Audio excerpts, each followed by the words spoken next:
Shalom saudara-saudara yang dikasihi Tuhan Yesus Kristus. Salam sejahtera buat saudara semua dimanapun saudara berada. Damai dan sukacita oleh Roh Kudus melimpah senantiasa dalam hati dan kehidupan saudara semua. Sebelum kita mendengarkan firman Tuhan, mari kita sama-sama berdoa. Bapa kami yang di sorga, Bapa di dalam nama Tuhan Yesus Kristus, terima kasih kami naikkan kepadamu karena kasih-Mu yang tidak habis-habisnya dalam hidup kami. Kebaikan-Mu selalu Tuhan limpahkan bagi kami. Saat ini kami mau mendengar firman-Mu.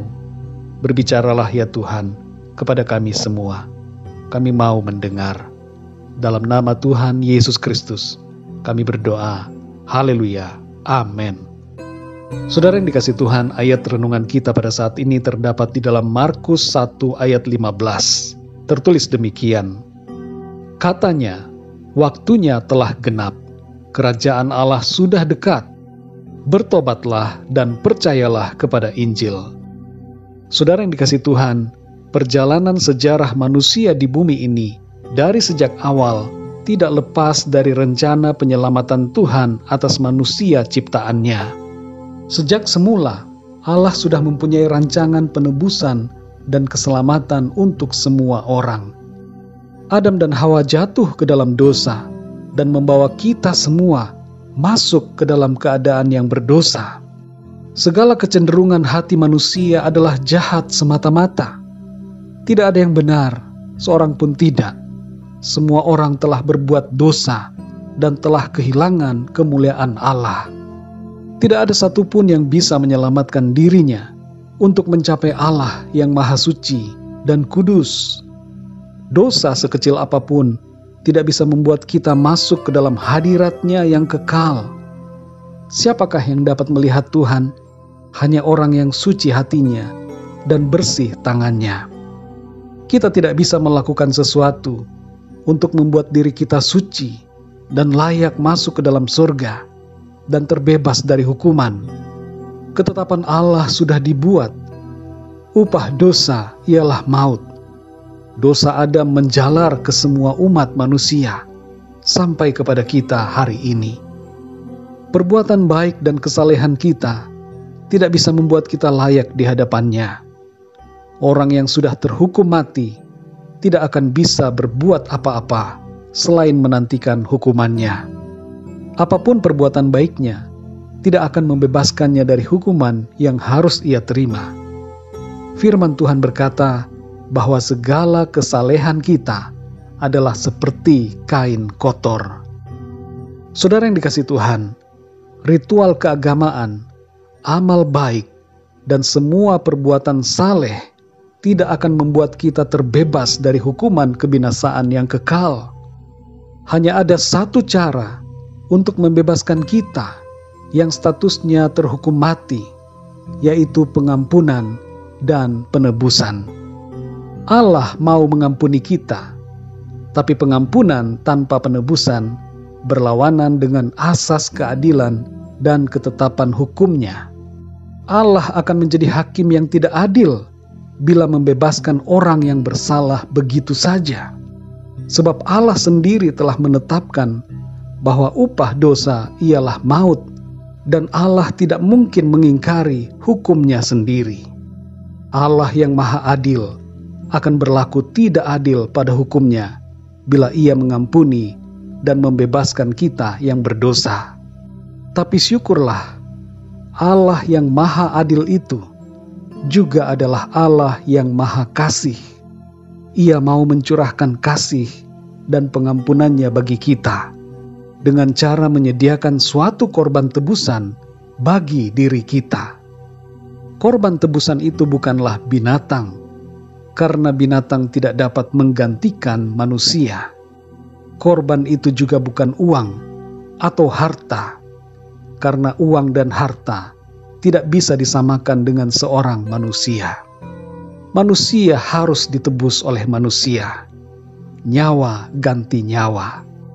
Tapi manusia manakah yang dapat menebus manusia berdosa?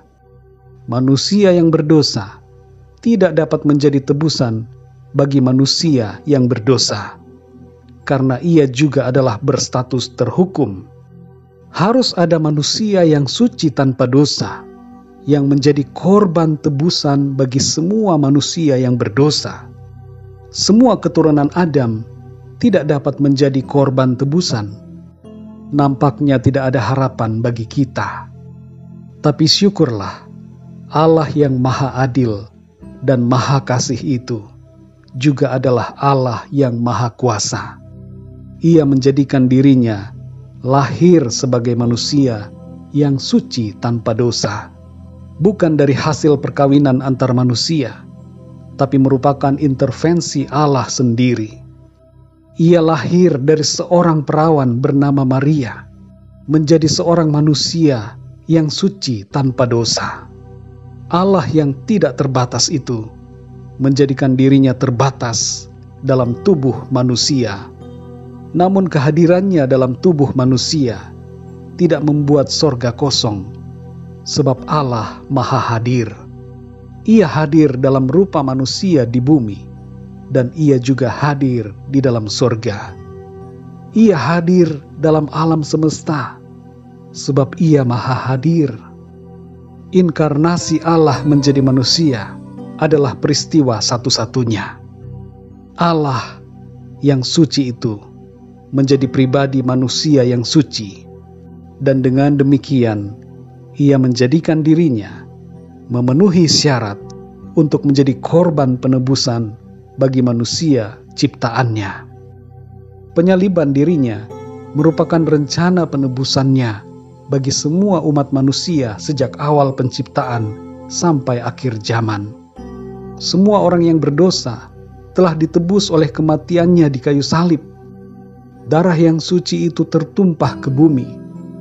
Kita yang seharusnya menerima penghukuman kekal menjadi terbebas dan diberikan anugerah pengampunan dan keselamatan serta kehidupan kekal bersamanya.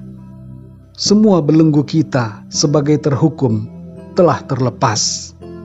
Kita menjadi bebas karena tindakan kasih Allah di dalam Tuhan Yesus Kristus. Hari ini saudara, firman Tuhan ini berbicara kepada kita semua. Bertobatlah dan percayalah kepada Injil. Injil adalah kekuatan Allah yang menyelamatkan setiap orang yang percaya. Injil adalah kabar keselamatan. Tidak ada jalan lain untuk selamat selain dengan percaya kepada Tuhan Yesus Kristus. Allah sanggup menjaga Injilnya tetap murni sampai hari ini. Dan berita Injil itulah yang saudara dengar saat ini. Saudara yang dikasihi Tuhan, kalau saudara belum percaya kepada Injil, belum percaya kepada Tuhan Yesus Kristus, percayalah saat ini juga untuk keselamatan dan kehidupanmu yang kekal. Bukalah hati saudara untuk menerima Dia. Jangan tunda hari esok, jangan tunda bulan depan atau tahun depan, tapi terimalah Dia saat ini juga. Mari ikuti doa saya. Tuhan Yesus, aku percaya Engkau adalah Allah yang telah datang sebagai manusia. Engkau mati disalibkan dan bangkit pada hari yang ketiga, naik ke sorga dan memerintah sampai selama-lamanya. Aku percaya Engkau telah menebus aku dari dosa dan maut. Ampunilah dosa-dosaku Tuhan. Saat ini aku mau bertobat dan percaya kepadamu Tuhan Yesus. Masuklah dalam hidupku dan pimpin aku untuk setia dan taat kepada firman-Mu. Terima kasih Tuhan Yesus. Amin. Saudara yang dikasihi Tuhan, bagi saudara yang sudah percaya kepada Tuhan Yesus, saudara adalah ciptaan yang baru. Saudara sudah dipindahkan dari maut kepada hidup. Saudara telah diangkat menjadi anak-anak Allah yang hidup dan mewarisi kerajaan sorga. Hiduplah dalam kebenaran dan taatilah firman-Nya dengan tulus dan setia. Belajarlah firman Tuhan dan berilah diri saudara dibaptis. Temuilah para hamba Tuhan yang hidup dalam kebenaran dan dalam pimpinan Roh Kudus, dan mintalah mereka untuk membaptis saudara. Tuhan Yesus akan membaptis saudara dengan Roh Kudus-Nya dan memperlengkapi saudara dengan karunia-karunia Roh-Nya, agar saudara dapat melayaninya dalam kehidupan saudara. Bagi saudara semua yang sudah beriman kepada Tuhan Yesus, tetaplah setia dan lebih sungguh mengasihi Dia. Berkat dan kasih karunia Tuhan melimpah dalam kehidupan kita di sepanjang hari ini dan seterusnya. Mari kita berdoa saudara. Terima kasih ya Bapa untuk firman-Mu. Kami percaya kepada Injil-Mu dan mau hidup selalu dalam pertobatan. Meteraikanlah setiap kebenaran firman-Mu Tuhan dalam hidup kami. Pimpin kami di sepanjang hari ini, agar kehidupan kami berkenan senantiasa di hadapan-Mu. Dalam nama Tuhan Yesus Kristus, kami berdoa dan mengucap syukur. Haleluya. Amin. Puji Tuhan, saudara yang dikasihi Tuhan, saya percaya firman Tuhan menjadi berkat dan kekuatan buat saudara semua, dan Roh Kudus akan menolong saudara untuk lebih lagi memahami kebenaran firman Tuhan. Tuhan Yesus memberkati saudara semua. Sampai jumpa dalam renungan yang berikutnya. Haleluya.